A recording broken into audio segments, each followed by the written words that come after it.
top 5 decks of the June 2020 metagame. We have Toon Chaos on the horizon. I think we're going to get a little bit of a change here. We have Battles of Legend coming in July, which will probably spin things up. And then we get the beautiful, beautiful, beautiful... yes, I can't wait. We get Dragma in the near future here. I can't wait for that bad boy in August. Let's dig on into the top decks of June 2020, shall we?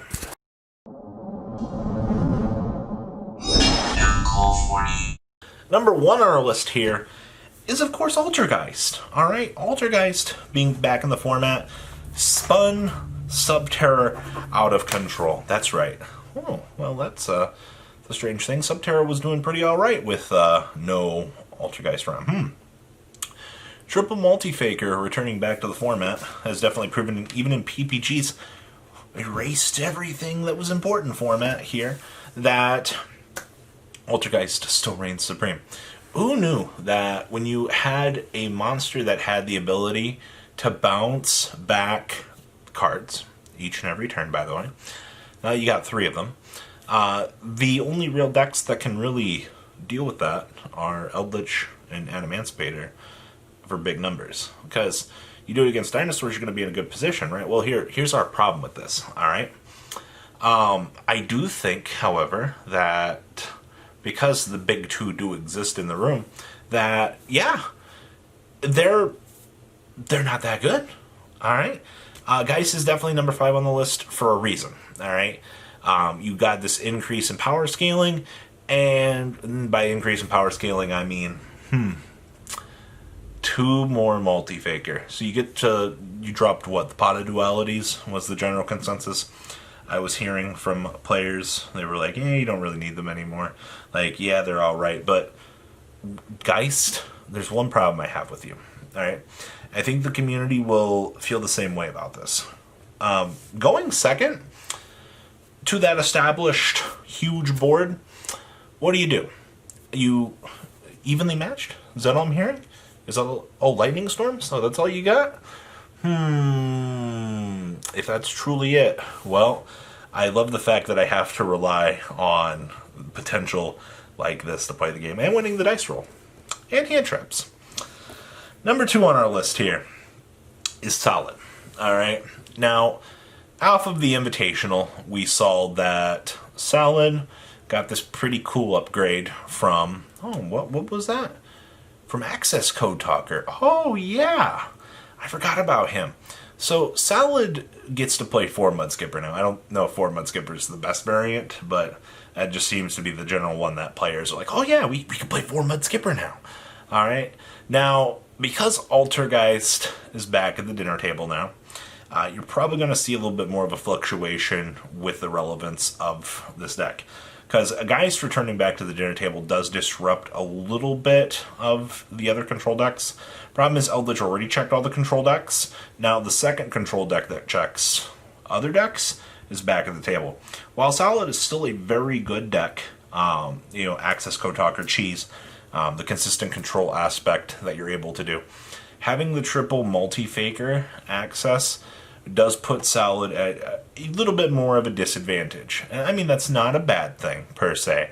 I do think, in the long run, that Geist being back is a good thing, but it doesn't change the expectancy on Solid. Alright, shoutouts to Access Code Talker for making the deck a little bit better. Roars and Rage also comboing down with the Access Code Talker for more cheese, also having another access to another Cyberse monster that you can additionally cheese out in OTK. Also uninterrupted destruction effects for your dinosaur, or for your Solid deck is definitely good, right? Getting a dual pop and swinging in with like a 5,000 monster to close the game out while you're still waving Sunlight Wolf or Update Jammer, swing.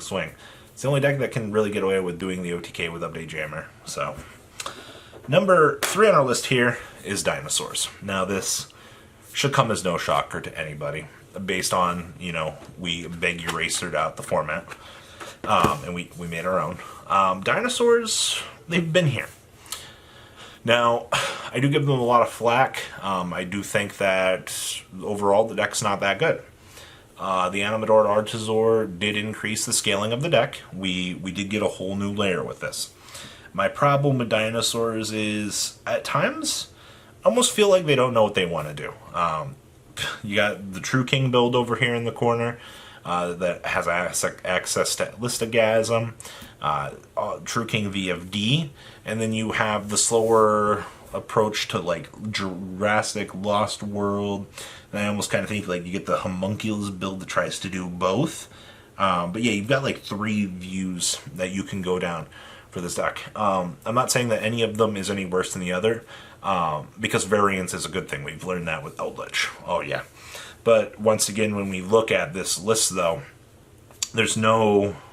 maybe the True King build is the worst of them all. I don't know. Making VFD is almost ban-worthy at this point. But all jokes aside here, when you look at how this is going at this stage, Dinosaurs being able to just control the entire field. The only thing that really checks them is, well, the big board from the big 2. Or literally, you just get Altergeist bounce back all day long. Alright? So, you kind of just... you make your board and you go. If they break your board, well, you're waving by your opponent, scooping up, going to your lunch break. Alright? So, it's kind of how that feels. Alright, onwards to the big 2. Alright? Number 4 on the list here is Adamantipator. In a world where Max C doesn't exist, alright, that's my global reasoning as to why the deck never did anything in the OCG. In a world where Max C doesn't exist, and I'm free to combo potential to my heart's content, and Needle Fiber, and Link Cross, all exist under the same roof, and I'm putting like 35 negates on the field. Sorry, Triff, had to borrow your video title. Oh my god, top 5 decks of the format. Oh my god, 35 negates. Amazing, right? This deck is very consistent in its own right. And I do think that in the long run, depending on how they decide to check the deck in the future, it still might be playable.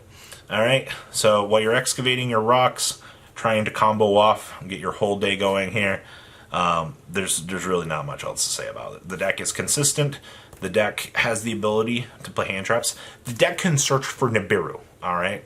If you are absolutely scared, alright, if your opponent like hits you on the bare minimum, you can just go search for Nibiru, alright? I don't do that, alright? But it is an in-house rock you can Gallon Granite for. But why do that when I'm searching for Block Dragon to win the game? So, consistency, synchro ability, Xyz, all underneath one house, all brought to you by our good friend Block Dragon. Hi, Black Dragon. I hope you get banned soon. I don't want to see your Lego brains anywhere on my floor when it happens, though, okay? That card just needs to get out of here. But yeah, consistency, adaptability. This deck has adapted itself so much. Like, we went, like, Go-Go Engine, and, like, we're not on the Go-Go Engine anymore. And then we went back to the Go-Go Engine, and we went out with that. Like, we're even still... there's one build still playing Unexpected Dive Beta, alright? Like, that trend never really took off, and... there's people still attempting it, alright? So, it's very interesting for things, alright? And last but not least on our list here is the king of adaptability, Eldritch. Alright. You had regular Eldritch, just pure control Eldritch, was the first variant that we saw. Alright? A few people still try this. I get why people like the control build. It doesn't really take anything away from the deck. It's when you combine other stuff with Eldritch and it becomes this splashable engine that you start to get the power ceiling up. So base level, control. We go up to the next level, alright? We get to the combo build Synchro Eldritch. Builds for Synchro Eldritch, oh my god. You explode onto the field, you make this huge board with interruptions with the pirates, which is Hikaru, and with the Conquistador. Your opponent just looks at you and goes, yeah, I got a scoop. I don't have an out to this. Alright? And then you have Invoked Eldritch. Now, I do like Invoked Eldritch the most because, honestly, I like the control aspect. You have the OTK potential of Synchro. You have the control aspect of Eldritch, which still brings in everything that you had from pure Eldritch. But the fact that you have 3 different variants, 2 of which are probably some of the best stuff that we've had in the format, It just goes to show that the adaptability of this engine is pure insanity. All right, like the player base gets this. The player base doesn't want to. They're like, I don't want to deal with this anymore. Like, we get it. All right, Eldritch definitely has the power to be the best deck in the format, only because as an engine, everything it melds with is great. I'm just surprised we never had invoked Adamantipator Eldritch. That'd be the worst 60 card variant of my life, because the rocks need to excavate. Get it? Doesn't go well. Alright, more cards you play in your rock deck, the less you're going to excavate. So, those are the top 5 decks of the format. Glorious, right? Guys, please leave a comment down below. Tell me what you guys think. And well, guys, I'm out. Take care. Thank you, patrons, for making the ride never truly end. Without you guys' support, well, I would probably be doing Truffle Shuffle videos for a living. Guys, please check out VanCool40 for all of your Cardfight Vanguard content brought to you by MCool40. And if you are looking to pick up singles, check out mcoolgames.com for your trading card game needs. Thanks for watching, everybody.